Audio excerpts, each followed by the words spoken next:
Hello friends, welcome to all of you. स्वागत है आप सभी लोगों का। आज हम पढ़ेंगे आद्य ऐतिहासिक काल के बारे में। हमने प्राग ऐतिहासिक के बारे में पूरा पढ़ लिया। अब हम बढ़ने वाले हैं आद्य ऐतिहासिक काल के ओर। और आद्य ऐतिहासिक काल के अंतर्गत मुख्य रूप से पढ़ना होता है सिंधु घाटी सभ्यता को। आइए जानते हैं आद्य ऐतिहासिक काल क्या है। तो आद्य ऐतिहासिक काल क्या है कि इतिहास का वह समय जिसके हमें लिखित साक्ष्य मिले हैं, परंतु और हम उसे अब तक पढ़ नहीं पाए हैं। तो वो जो कालखंड है, उस कालखंड को कहा जाता है आद्य ऐतिहासिक काल। ठीक। तो आद्य ऐतिहासिक काल जो है वो 2500 से लेकर के 1750 ईसा पूर्व तक रह चुका है। ठीक। 2500 से लेकर के 1750 ईसा पूर्व के बीच का जो समय है उसको कहते हैं आद्य ऐतिहासिक काल। आद्य ऐतिहासिक काल के अंतर्गत हमें पढ़ना होता है सिंधु घाटी सभ्यता को। अब सिंधु घाटी सभ्यता क्या है? सिंधु घाटी सभ्यता का मतलब एक बहुत बड़ी सभ्यता थी, ठीक, जो कि सिंधु नदी के किनारे थी। यानी ये अलग अलग जगहों पर बसी थी, परंतु अंततः वे सभी लोग आकर के कहाँ मिल जाते थे? सिंधु नदी के ही आसपास कहीं न कहीं रहते थे। तो ये जो सभ्यता है, उस सभ्यता को सिंधु घाटी सभ्यता नाम दिया गया। ठीक। इस सभ्यता के बारे में हमें एकदम डिटेल से पढ़ना है, तो आइए स्टार्ट करते हैं। तो सिंधु घाटी सभ्यता की बात की जाए तो सिंधु घाटी सभ्यता जो है वो विश्व की पहली नगरीय सभ्यता है। ठीक। यानी विश्व की पहली नगरीय सभ्यता जो है वो है सिंधु घाटी सभ्यता। और विश्व की जो पहली अ, जो विश्व की सबसे पुरानी और सबसे पहली सभ्यता है वो मेसोपोटामिया की सभ्यता है। ये कितने ईसा पूर्व है? यानी 2500 ईसा पूर्व। ठीक। ये आज से कितना वर्ष पहले की बात है? आज से 2500 ईसा पूर्व की बात है। और जो मेसोपोटामिया की सभ्यता है वो 10,000 ईसा पूर्व पहले उसका क्या हुआ था? उसकी उत्पत्ति हुई थी। यानी उसका जो टाइम पीरियड है 10,000 ईसा पूर्व है। यानी इससे भी बहुत पीछे की बात है। ये तो 2500 से स्टार्ट हुआ है, वो 10,000। परंतु मेसोपोटामिया की जो सभ्यता थी वो सभ्यता एक ग्रामीण सभ्यता थी, और सिंधु घाटी सभ्यता जो थी वो एक नगरीकरण की सभ्यता थी, एक नगरीय सभ्यता थी।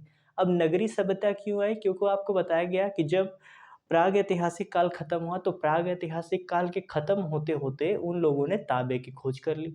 और तांबा एक धातु है। जैसे ही धातु का प्रवेश हुआ, लोगों का विकास प्रारंभ हुआ और वो धीरे धीरे और औद्योगिकरण की ओर उन्होंने प्रस्थान किया, और इस तरह नगरीय सभ्यता बसी।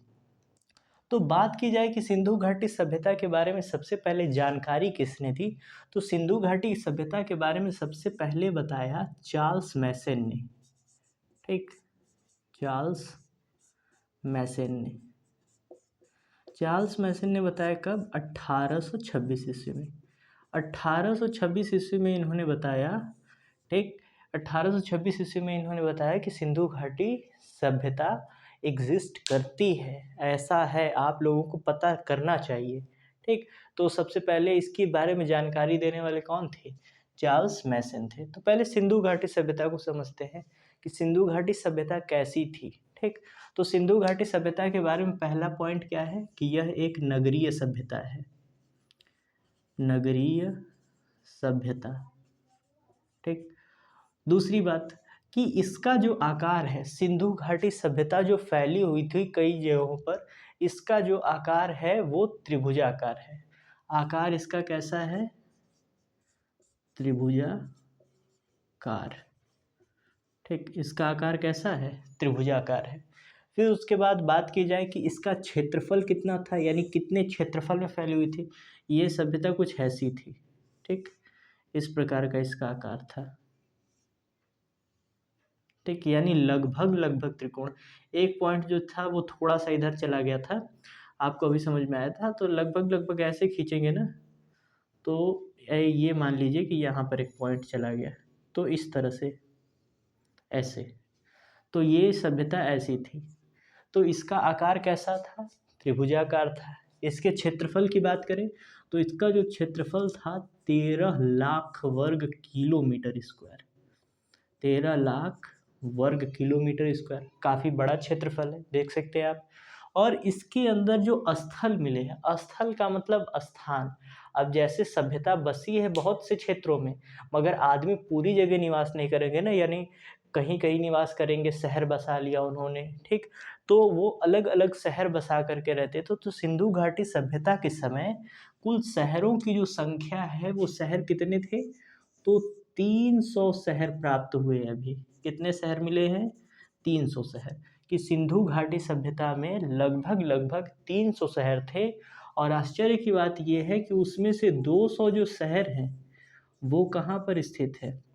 गुजरात में, ठीक। कि कुल टोटल शहरों की संख्या कितनी है? 300 शहर है, मगर उसमें से जो 200 शहर थे वो कहाँ पर बसे हुए थे? गुजरात में बसे हुए थे। सिंधु घाटी सभ्यता का जो सबसे बड़ा स्थल है वो भी गुजरात में ही है, धौलावीरा, ठीक। तो आप सबसे पहले आपने ये समझा कि यह एक नगरीय सभ्यता थी, नगरीकरण की व्यवस्था थी। इसका जो आकार था वो त्रिभुजाकार था। इसका जो क्षेत्रफल था वो 13 लाख वर्ग किलोमीटर स्क्वायर था। और इसमें कुल 300 शहर मिले हैं, जिसमें से कि 200 शहर अकेले गुजरात में प्राप्त हुए हैं, ठीक। तो इतना आपने जान लिया किसके बारे में? सिंधु घाटी सभ्यता के बारे में। अब ये प्रश्न पूछता है कि सिंधु घाटी सभ्यता के बारे में सबसे पहले जानकारी किसने दी? तो सिंधु घाटी सभ्यता के बारे में सबसे पहले जानकारी देने वाले जो व्यक्ति थे उनका नाम है चार्ल्स मैसन, ठीक। अब चार्ल्स मैसन ने जानकारी तो दे दी, फिर इसका सर्वेक्षण किया गया, यानी जांच पड़ताल स्टार्ट की गई। तो वो किसने किया था? कनिंघम ने।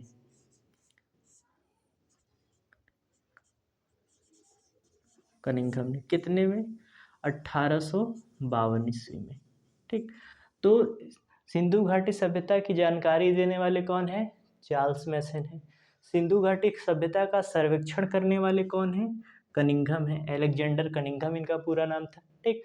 और अब उसके बाद इन्होंने जानकारी दी कि ऐसा हो सकता है, इन्होंने सर्वेक्षण किया यानी पता लगाया, तो इन्होंने मतलब ये कहा कि हाँ, मिलने की संभावना अधिक है। तो 1904 ईस्वी में 1904 ईस्वी में एक व्यक्ति था, लॉर्ड कर्जन, ठीक। लॉर्ड कर्जन ने एक विभाग की स्थापना की। कौन से विभाग? पुरातात्विक विभाग।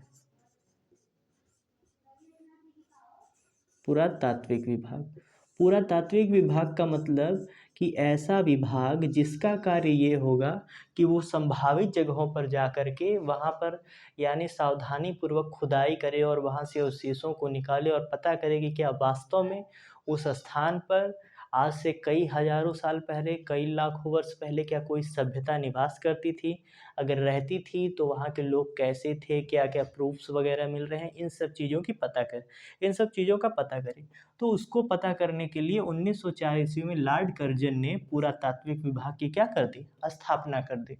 तो सिंधु घाटी की सभ्यता के बारे में सबसे पहले बताया चार्ल्स मैसन ने, फिर अलेक्जेंडर कनिंघम ने उसका सर्वेक्षण किया, और उसके बाद 1904 ईस्वी में क्या हो गया कि 1904 ईस्वी में लॉर्ड कर्जन ने पुरातात्विक विभाग की क्या कर दी?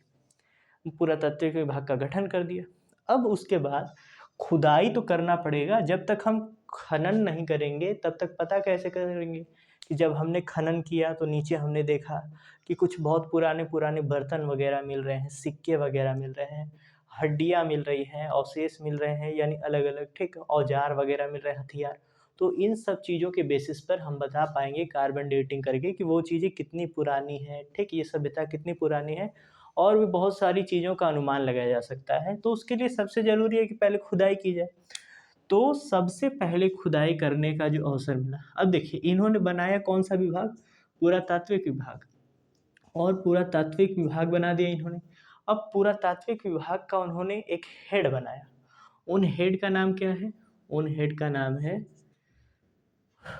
सॉरी, कि 1904 ईस्वी में लॉर्ड कर्जन ने क्या किया कि पुरातात्विक विभाग बना दिया। पुरातात्विक विभाग बनाने के बाद उन्होंने, देखिए, इस सिंधु घाटी सभ्यता की खुदाई करने का जो काम था वो किसको सौंपा गया? वो सौंपा गया दयाराम साहनी को। दयाराम साहनी, ठीक। कि दयाराम साहनी को कहा गया कि आप जाइए और खुदाई कीजिए, देखिए क्या वास्तव में वहाँ पर मिलता है या नहीं मिलता है। ठीक, तो 1921 ईस्वी में, कितने में, 1921 ईस्वी में दयाराम साहनी ने हड़प्पा नामक स्थान पर, कौन से स्थान पर, हड़प्पा, ये पाकिस्तान के माउंट गोबरी ज़िले में स्थित है। ठीक, कौन से, और ये रावी नदी के तट पर स्थित है।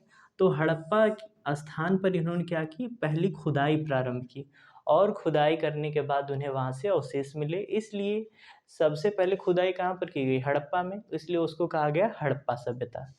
तो देखते हैं कि सबसे पहले जानकारी देने वाले चार्ल्स मैसन, सर्वेक्षण करने वाले कनिंघम, पुरातात्विक विभाग बनाने वाले लॉर्ड कर्जन, और पहली खुदाई करने वाले दयाराम साहनी। अब उसके बाद आपने देखा होगा कि अलग अलग नाम दिए गए हैं। तो धातुओं, मिलने वाले धातुओं के आधार पर जो इतिहास का नामकरण किया गया था, एक था धातु के आधार पर और एक था लिखावट के आधार पर। ठीक, लिखावट के आधार पर, धातु के आधार पर, जैसे आपने सुना ताम्र पाषाण काल, इसमें धातु के आधार पर बताया गया है। पाषाण काल पत्थर के आधार पर बताया गया है। ठीक, यानी मिलने वाले चीज़ों के आधार पर अगर किसी चीज़ का नामकरण किया गया तो उसको, वो नामकरण देने वाले जो थे वो थे थॉमसन।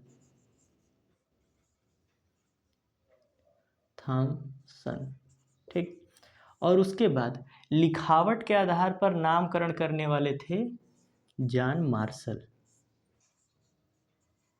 ठीक, उन्होंने कहा कि जैसी लिखावट होगी, लोग जैसा, यानी कि आपको अभी नाम बताया गया प्रागैतिहासिक, आद्य ऐतिहासिक, ऐतिहासिक, ये नामकरण किस आधार पर किया गया है, यानी लिखावट के आधार पर। जहाँ पर लिखा ही नहीं गया है उसको कहेंगे प्रागैतिहासिक, जहाँ पर लिखा गया मगर परंतु पढ़ नहीं पाए हैं उसको रखा गया प्रागैतिहासिक, और जहाँ पर लिखा गया है और पढ़ भी सकते हैं उसको रखा जाता है ऐतिहासिक में। और मिलने वाले धातुओं के आधार पर इतिहास का जो वर्गीकरण करने वाले थे उनका नाम था थॉमसन, और लिखावट के आधार पर इतिहास का वर्गीकरण करने वाले व्यक्ति का नाम है जॉन मार्शल।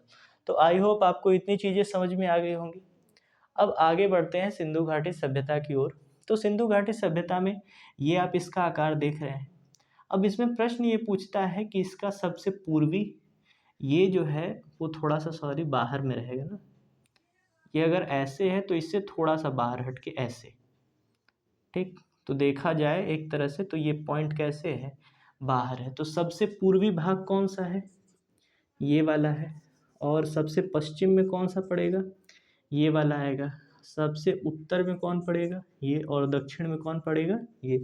तो पूछता है कि सिंधु घाटी सभ्यता का सबसे पूर्वी भाग कौन सा, सबसे पूर्वी स्थल कौन सा है, पश्चिमी स्थल कौन सा है, वगैरह वगैरह, वो किस नदी के तट पर स्थित है। तो आइए देखते हैं। ठीक, तो सिंधु घाटी सभ्यता का जो सबसे उत्तरी भाग है उसका नाम है मांडा। ठीक, जगह क्या है, मांडा। जो पूर्वी भाग है उसका नाम है आलमगीरपुर,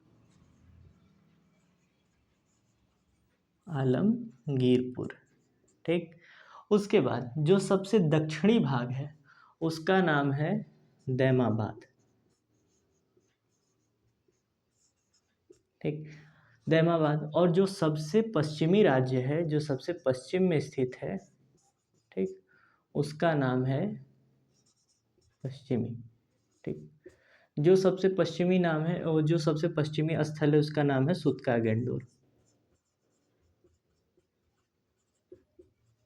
ठीक, अब पूछा जाता है, स्थल तो हो गए, सबसे उत्तर में मांडा है, पूरब में आलमगीरपुर है, दक्षिण में दैमाबाद है, और पश्चिम में कौन सा है, सुतका गेंडोर है। अब पूछता है कि ये कौन से राज्य में स्थित है। तो जो आपका मांडा है वो कश्मीर में स्थित है। ठीक, कहाँ पर स्थित है, कश्मीर में। और जो सिंधु घाटी सभ्यता का सबसे पूर्वी स्थल है वो स्थित है उत्तर प्रदेश में। और उसके बाद जो सबसे दक्षिणी भाग है वो है महाराष्ट्र। ठीक, यानी दैमाबाद कहाँ पर स्थित है, महाराष्ट्र में। और सुतका गेंडोर ये कहाँ पर स्थित है, ये है पाकिस्तान में। ठीक, तो आपने समझा कि इसका जो क्षेत्रफल है वो 13 लाख वर्ग किलोमीटर स्क्वायर का है। इसका जो सबसे उत्तरी भाग है मांडा है, जो कि कश्मीर में स्थित है। जो सबसे पूर्वी भाग है वो आलमगीरपुर है, जो कि उत्तर प्रदेश में स्थित है। जो सबसे दक्षिणी भाग है वो है कौन सा, दैमाबाद, वो महाराष्ट्र में स्थित है। और जो सबसे पश्चिमी भाग है वो है सुतका गेंडोर, जो कि स्थित है कहाँ पर, पाकिस्तान में। इतना हो गया। इसके बाद पूछता है कि ये कौन सी नदी के किनारे है। तो जो दैमाबाद है वो है प्रवरा नदी के किनारे, ठीक। जो सुतका गेंडोर है वो है दास्क नदी के किनारे, ठीक। उसके बाद जो मांडा है वो है चिनाब नदी के किनारे।